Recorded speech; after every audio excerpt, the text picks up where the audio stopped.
आहे आणि आता पहिली आधी भांडी स्वच्छ, किचन कटा वगैरे सगळ्या स्वच्छ करा. जरा असं किचनचे हे जे डबे आहेत काचेची भांडी ती घासून ठेवणार आहे, म्हणजे थोडंसं फ्रेश वाटेल किचनमध्ये.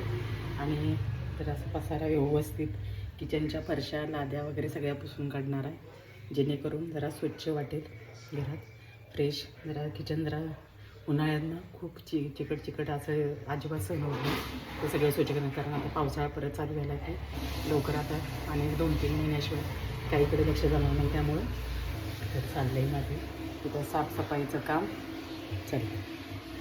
भांडी घासायचं चालू आहे, थोडी घासलेत आणि आता बाकीची पाहिजे असेल त्यावेळेला मिळतात. त्यामुळं वेळच्या वेळेला लावलं, आपल्याला जसं हवं तसं मी लावून घेते, म्हणजे मला पाहिजे तसं मिळतात म्हणजे हवे त्यावेळेस.